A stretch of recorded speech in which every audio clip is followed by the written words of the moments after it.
the sky above the heaven. Treading Desert is deceptively clear as the great clans gather, each bringing their most formidable core formation and chi-building cultivators, surrounding the black castle where Yuan Li is sealed. Despite their careful preparations, the celestial energy signals nothing but misfortune, heightening the tension among the leaders. Rival clans compete with their signature formations, trying to outdo each other with ferocious yin winds and blazing flames, while political banter and old rivalries flare up among the clan heads. Amid the mounting pressure, the last key figures arrive. Seo Yun-hyun, shrouded in dark curses, Manli Minlap, wrapped in white bandages, and Byok Cheong-gi, robed in blue and white. Chung Jong-jin, leading the alliance, distributes storage artifacts containing immortal liquor to bolster their strength for the impending battle. As the moment approaches, war dharma treasures and cannons are prepared, and all eyes turn skyward. With a distortion in the void, serving command, palace materializes, and the ancient ceiling formation containing Yuan Li begins to unravel. Streams of red energy burst forth, and a blood mist seeps from the cracks, filling the desert with the scent of blood. The formation shatters, and Yuan Li, clad in blood-red robes, gray-white hair, and his face hidden behind a strange black mask, steps out. His presence alone suffocates the hundreds of cultivators gathered. His cultivation is daunting, having mastered the dangerous art of merging yin and yang spirits at the nascent soul stage. Seo Yun-yen responds with scorn, his dark curse spells repelling the blood mist, and calls for the attack. Man Li Minlap fires a massive cannon, unleashing a blue beam that momentarily darkens the world, followed by an all-out assault from the Makli and Jin clan's signature formation. Yet, as the dust settles, Yuan Li stands unscathed above the castle, commanding an army of thousands of black and red Jiangshi and wielding a blood-colored leaf fan. With the wave of the fan, he unleashes a bloody wind that sweeps back the alliance, signaling that the true battle has only just begun. Chomun Jong-jin commands the alliance to deploy the wall and mountain formation, creating a dazzling, impenetrable wall of rainbow light to halt Yuan Li's bloodstorm. The cultivators, prepared for this moment, unleash a coordinated barrage of Dharma treasures and artillery, all focusing their fire on Yuan Li. The onslaught meets a terrifying counter as Yuan Li summons a legion of black and red Jiangshi, his monstrous undead, which clash violently against the defenders. The battle escalates as devil clans from every direction join in, releasing their own Jiangshi, skeletons, and spirits. The Makli clan's undead, bolstered by a river of corpse water, momentarily overpower Yuan Li's army, while the Jin clan's blue flames, designed to annihilate corpses, sweep through the battlefield, incinerating the Jiangshi. Yet, just as victory seems within reach, Yuan Li's powers surge. The life force of the fallen is drawn into a blood cloud, resurrecting his entire legion, now immune to the flames and able to absorb enemy techniques. As the coalition's attacks redouble, Yuan Li unleashes the full might of his nascent soul, twin ghost kings wielding scythes, blood clouds, and an impregnable shield. Even so, a devastating blue light from Man Li Minlap's cannon, fueled by the souls of the dead, tears through his defenses, yet Yuan Li still stands. Woluyang, sacrificing his own life force, sends a spinning wheel Dharma treasure to pierce Yuan Li's shield, while Seo Yun-hyun's insidious curse spells, secretly planted within Yuan Li's heart, are activated through a wooden vessel. The curse detonates, seizing Yuan Li in agony and leaving him exposed. The Alliance's attacks crush him, tearing away half his body, but he regenerates, guarded by 7 demon soul beasts and replenished by the essence of the bloodwood ghost corpses. Curses and assaults continue to rain down, but Yuan Li's confidence is unshaken, mocking his enemy's efforts. As the battle rages, a mysterious shadow, Seo Yun-hyun, directs a ritual in the heart of the chaos. 4 cursed dolls, each crafted at the peak of chi building, take their places on 4 altars. The glass doll, a perfect effigy of Yuan Li, is revealed and shattered, sending a powerful curse straight into Yuan Li, making him scream in agony for the first time. Seon Hyeon, surrounded by the swirling power of 28 stars, initiates the core formation advancement ritual using his cursed dolls, each sacrificing itself in a ritual of self-destruction to channel the celestial energies of the 4 cardinal beasts. The energy surges into his dantian, forming the heavenly domain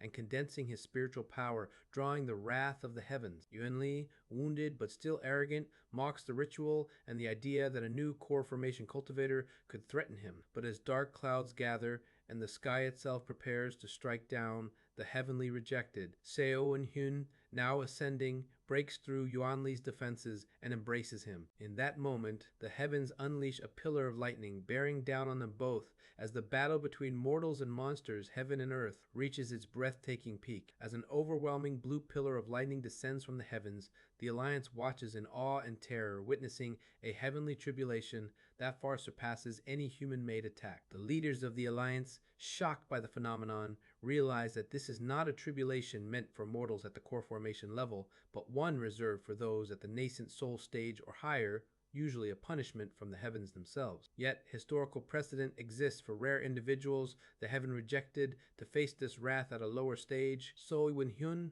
is one of them. Inside the pillar, only Seo Hyun and Yuan Li remain locked together by cursed spells. Yuan Li desperately shields them both with his powerful barriers and Dharma treasures, each time barely staving off destruction as the heavenly tribulation strikes again and again, each time fiercer, the heavens enraged at the interference. Despite Yuan Li's efforts, his defenses are shattered under the relentless lightning. The pagodas, Ghost Kings, and all his treasures fall, his body riddled with holes from the divine punishment. Seizing his chance, Seo Hyun uses Yuan Li as a shield, enduring the agony and fending off the worst with his own formless sword. When the storm finally abates, Seo Hyun calls out to his allies, signaling the next phase of his plan. The main cannon fires, launching both him and the battered Yuan Li into the serving command palace. Within, Seo Hyun immediately sits to cultivate, drawing on the dragon veins and entering the final stage of core formation. The golden core forms inside his dantian, engraved with the heavenly sphere diagram filled with celestial energy, drawing on the connections of those lost to Yuan Li. Seo Hyun refines 3,000 colorless glass swords with his dawn fire, making them his own Dharma treasures. Outside, Yuan Li is revived by a river of blood from his reserve, his fury and power restored, but his body still suffering the after effects of curses and tribulation. Seo Hyun, having transferred his remaining wounds and lightning energy into 60 cursed dolls, consumes potent liquors to heal completely, marveling at the resilience of his new core formation body. The Alliance quickly acts to seal Yuan Li within the serving command palace, forming the blue sky heavenly net to suppress his cultivation. Seo Hyun then uses a final cursed doll to activate the palace's golden order, reducing everyone's cultivation further.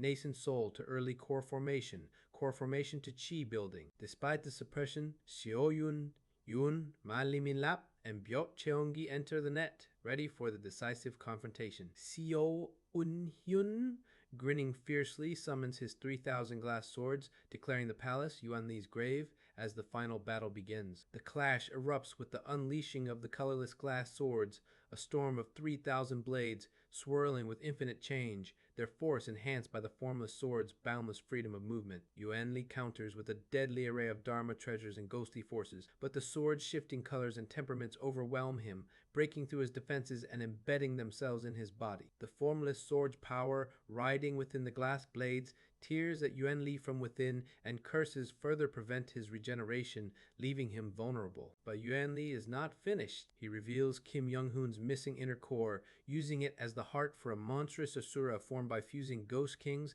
and a bizarre ghost beast, empowering it with his own flesh and bone daggers until the abomination reaches the peak of core formation power. As the Asura attacks, the swords shift to their second form, natural, circulating energy among the blades to focus their power and cut through the monstrous foe. Employing both the color and natural forms together, the swords create a maelstrom of changing temperaments, battering and wounding the Asura until, with the ultimate severing mountain swordsmanship technique, they obliterate it. The inner core is claimed back amid the explosion. Just as the tide seems to turn, the nether crossing ship's cannon fires, hitting Yuan Li, now bound by curses and spells from the surviving cultivators. The blast appears fatal, and hope flickers among the defenders until the dust settles to reveal Yuan Li still standing, drained of spiritual pressure but alive. Suddenly, betrayal strikes. The 5 Eastern Lords and the 4 Northern tribal chiefs reveal their true allegiance, having secretly served Yuan Li for centuries. Treacherous chains and ghostly restraints ensnare the main defenders, and the supposed allies trample on their rivals, seizing control. Byok Cheongi, revealed as a traitor, hands Yuan Li a talisman, not of attack, but of impenetrable defense, shielding him with heavenly being level power. The crimson river of Yuan Li's power surges in, restoring his strength. As the traitors gloat and the loyalists are bound, Yuan Li prepares to demonstrate overwhelming might. Yet, at the last moment, a revolt erupts within the Biok clan. Biok Munsong and other young cultivators refuse to bend to Yuan Li, activating the heaven-striking talisman themselves. The unleashed celestial strike tears through the palace, stripping away Yuan Li's defense. Seizing the chance, the colorless glass swords shift to their final form. 3,000 blades merge, their circuits and power converging into one ultimate weapon, shining with all the colors of heaven. With this last desperate blow, the sword pierces directly into Yuan Li's dantian, channeling all the hope and resistance of those who refuse to yield. As the battle rages in the serving command palace, Yuan Li desperately tries to block the protagonist's sword with blood-colored ghost hands, but his defenses crack under the relentless assault. Just as defeat seems imminent for Yuan Li, the restraints holding back the cultivator's strength are suddenly lifted, restoring not only his own formidable nascent soul power, but also empowering the protagonist's allies. Yuan Li manages to hurl away the colorless glass sword and stands, battered but alive, acknowledging the intensity of the fight and recognizing the efforts of Biak Cheonggi, who had used a secret technique to lift the restraints. Nevertheless, Yuan Li punishes the traitors who failed him, demonstrating his absolute control by activating the 5 elements blood curse banner he had implanted centuries ago. Despite regaining his cultivation, Yuan Li's resources have been depleted. His defensive treasures are destroyed, his ghostly summons have fallen, and he is left with only a handful of natal treasures. The numbers now favor the protagonist and his allies, who sense Yuan Li's diminished strength and rally together,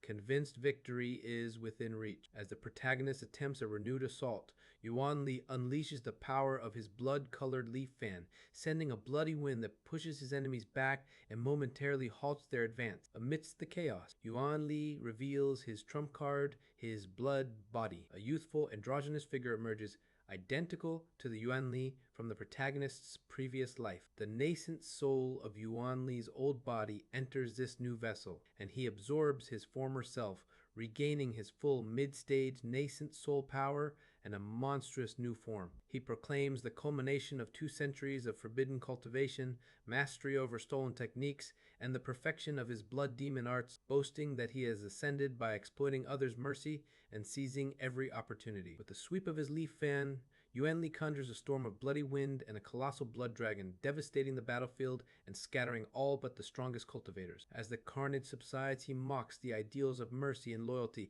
insisting that only the ruthless survive. He sets up a massive formation, collapsing the palace floors, aiming to finish everyone off and seize the serving command seal. At the brink of disaster, a ghostly mist appears outside the palace as Song Jin, via communication device, announces the arrival of reinforcements. Xiao Ran, now a powerful core formation cultivator and descendant of the Sea Dragon King, steps from the mist. Yuan Li, amused and eager to claim Soran as a disciple, is instead confronted with pointed defiance. Xiao Ran reveals the truth, the secret technique Yuan Li believed he had stolen was, in fact, a deliberate gift, making Yuan Li an unwitting pawn of the Sea Dragon King. Xiao Ran demonstrates his authority, forcing Yuan Li to kneel and compelling the traitor clans to submit. Though Yuan Li struggles, using much of his power to resist Xiao Ran's command, he is severely hindered. Xiao Ran explains that Yuan Li's new body, infused with sea dragon blood and the so-called stolen method, has become his weakness. He encourages the protagonist to strike now, turning the tide at last and revealing why the Sea Dragon King had so desperately tried to eliminate Yuan Li. The living descendant's presence was always his undoing. Yuan Li unleashes a bloodstorm, but Xiao Ran scatters it with a word, revealing the overwhelming gap in power. Despite being weakened under Xiao Ran's control, Yuan Li remains a formidable nascent soul cultivator, having sacrificed further advancement for the creation of his blood body and an extended lifespan. The final confrontation escalates as Xiao Ran draws out the yin energy and vengeful ghosts trapped beneath Yuan Li's black castle, exposing the atrocities Yuan Li committed over centuries. As Xiao Ran invokes a forbidden spell, he calls on the ghosts for vengeance, allowing Song Jin, the heavenly being and master of Black Ghost Valley, to temporarily inhabit his body. The air becomes suffocating with power as Song Jin, wielding the wrath of tens of thousands of souls, devastates the battlefield with a blow that cleaves the desert and shatters the castle's ancient wards, nearly annihilating Yuan Li. Yuan Li, reduced to a twitching mass of flesh, clings to life through sheer tenacity. Song Jin, at great cost to himself, has Xiao Ran's burdens transferred onto his own soul and vanishes, leaving the others to finish Yuan Li. As they move to do so, Yuan Li burns his nascent soul in a desperate gamble, creating a bloody forest to block his pursuers. Despite the protagonist's furious pursuit and grievous injuries, Yuan Li reaches the serving command seal. Furious struggle erupts as both sides vie for the seal. Yuan Li, battered and bloodied, uses his lost reserves of power and cunning to seize the seal, regaining some of his strength and escaping the collapsing palace with unnatural luck, as if fate itself is on his side. Song Jin, now only a ghost, realizes there are no more vengeful spirits left to help and withdraws, leaving the protagonist to chase Yuan Li and Xiao Ran into the Black Castle. Amidst the carnage, Byok Moonsong, mortally wounded, entrusts the protagonist with a glass shard, asking for vengeance for his lost love before dying. Inside the castle's blood-soaked halls, Yuan Li, now wielding the serving command seal and bolstered back to mid-stage nascent soul, taunts his enemies, confident in victory. Suddenly, Songjin rams a nether-crossing ship into the castle, forming a protective barrier for the survivors. He explains the 3 ways to counter the serving command seal and activates the space-breaking bead, self-destructing the ship to neutralize the seal's power. The barrier, made from the ship's debris, protects the group, but Yuan Li once again survives, his life preserved by the seal and a fleeting vision of the blue dragon, Xiao Huil. Yuan Li, mass shattered and body ruined, barely clings to nascent soul stage, laughing maniacally and refusing to die, boasting of his 900 years of struggle and preparations. The protagonist, equally ancient, refuses to be cowed. As Yuan Li desecrates the keepsake of a fallen ally, the protagonist's resolve hardens. He prepares the final, most self-destructive technique of severing mountain swordsmanship. Foolish old man moves mountains, determined to show Yuan Li and the world that everything trampled underfoot is not trash, but precious enough to risk everything in this ultimate clash. Yuan Li attacks with his overwhelming blood techniques, but Hyun stands his ground, wielding the colorless glass sword. Initially, he seems weaker, barely managing to block Yuan Li's attacks, and both are significantly drained. Yuan Li encloses the battlefield with a forest of blood, trying to trap and finish off Xiao Onghong, but the latter begins to push back with increasing strength. Each time Xiao Yonghun blocks or clashes with Yuan Li's attacks, his sword grows stronger, his movements more forceful, and his footprints deepen, signaling an amplification of power. He employs the final move of severing mountain swordsmanship. Foolish old man moves mountain, a suicidal technique that absorbs and returns the opponent's power, making him stronger at the cost of his own life. His body begins to rupture under the strain, but his cultivator's regeneration keeps him fighting. As the battle intensifies, Seiyo Yung advances step by step, tearing through Yuan Li's bloody forest. Yuan Li, sensing danger, unleashes his most sinister spells and summons a Ghost King, pouring out all his emotions and power. Xiao Yun closes his eyes, returning to the basics of martial arts, seeing the red and blue lines of intent that once guided him to the pinnacle. Through the Ghost King, he feels Yuan Li's emotions: fear, anger, shame, anticipation, and then turns inward, discovering only pain and a desire for death within himself. Yet as he stands on the brink, memories of loved ones, triumphs, and ordinary moments flood in, stirred by the colorless glass sword, which amplifies his emotions into power. Realizing the sword's true nature, Hyun infuses it with his feelings. Sword shines, and with a single blow, he shatters the Ghost King. Yuan Li desperately sacrifices himself to summon more blood spells, but Hyun, despite his pain and the looming shadow of death,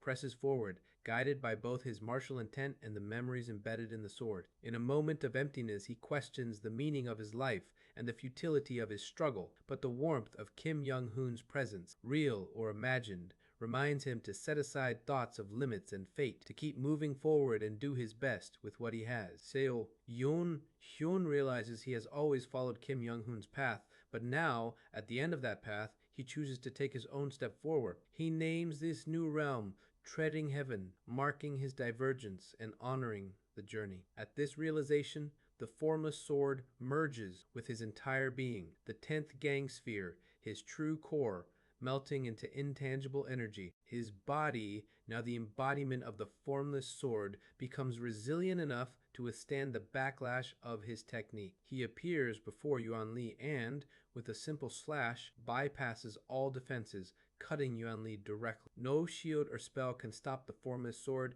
which freely permeates both the material and immaterial. Again and again, Seo Un-hyun strikes until Yuan Li, confused and powerless, is finally struck at his very core. Seo Yun, having found his own path and wielding his sword with a heart free of distractions and regrets, transcends his previous limits and achieves a new realm, treading heaven beyond the path. Yuan Li's arrogance crumbles as the formless sword cuts through his core and nascent soul, stripping him of his power and reducing him to a desperate, regenerating wreck. He tries everything to barter for his life: secrets, treasures, even transforming his body into various forms, but nothing can move his executioner, who methodically pins him down with the Black Ghost Curse banner, a creation that inflicts pain far beyond anything Yuan Li has ever imagined. Pleas and bargains fall on deaf ears, and his final transformations, even into familiar faces, only draw contempt. Piece by piece, Yuan Li is torn apart, his limbs scattered,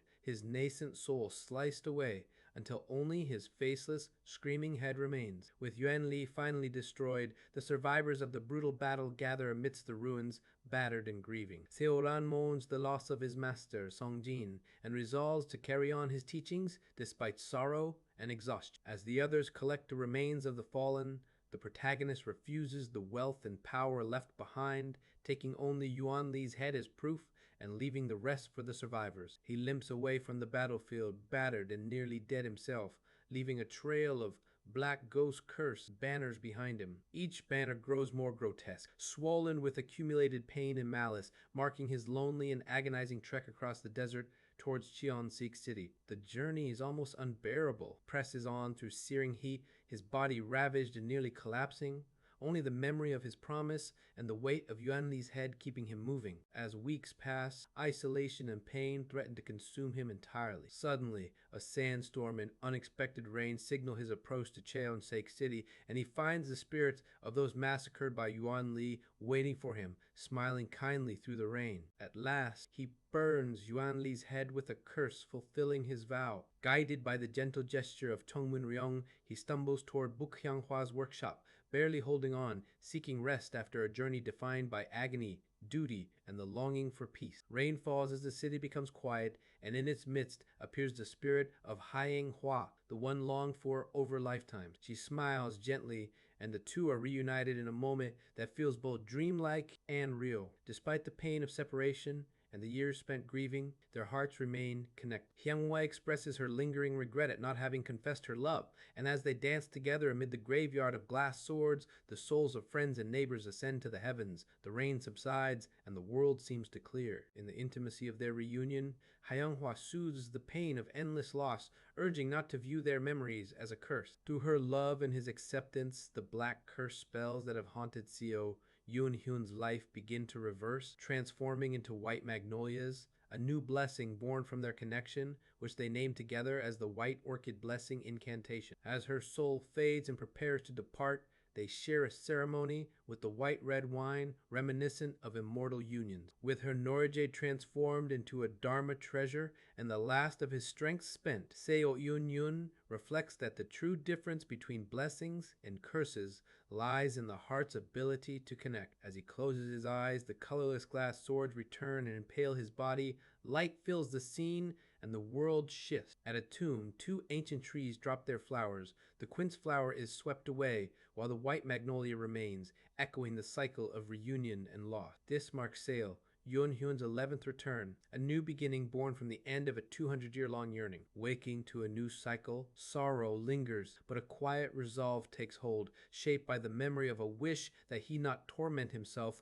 with endless sadness. He swiftly calms his companions and manages the familiar headache of regression with the 5 elements blood curse banner. Yet this time, a sharp pain erupts from his dantian, only receding after he consumes yellow bamboo root and forms his inner core. Unexpectedly, he discovers a profound change. The colorless glass swords and Hyangwa's Nodagai have crossed time alongside him, their presence a tangible link to bonds and memories he once feared lost. Realization dawns that the immortal white-red wine enabled such a connection, perhaps even making it possible to bring more than objects through regression. He resolves to reclaim that wine and test its potential, wondering if souls might also be brought with him in future cycles. Turning his focus inward, he reproduces the enlightenment from his previous life, merging his gang spheres and inner core into the formless sword, his body now fully synchronized with its power. As he contemplates this new martial state, treading heaven beyond the path,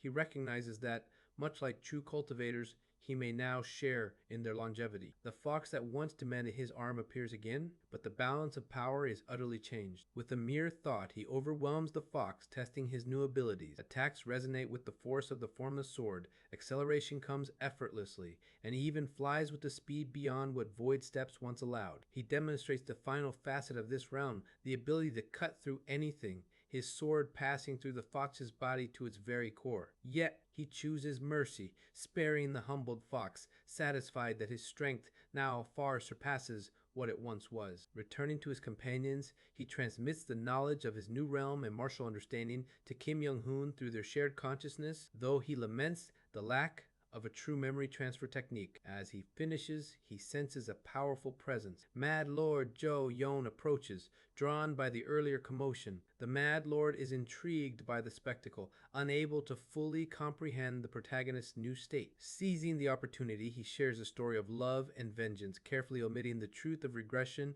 and reveals the whereabouts of Bloodwood practitioner Yuan Li, hoping to direct the Mad Lord's wrath toward a common enemy. Moved or enticed by the tale, the Mad Lord demands to be led to Yuan Li. What began as a ploy for assistance against a distant curse now sets the protagonist on a new path. Embarking alongside the Mad Lord, bound for Yuan Li's Black Castle, driven by a shared thirst for retribution. The first day of the 11th cycle thus unfolds, marked by newfound power, a deepened sense of connection, and the promise of upheaval yet to come.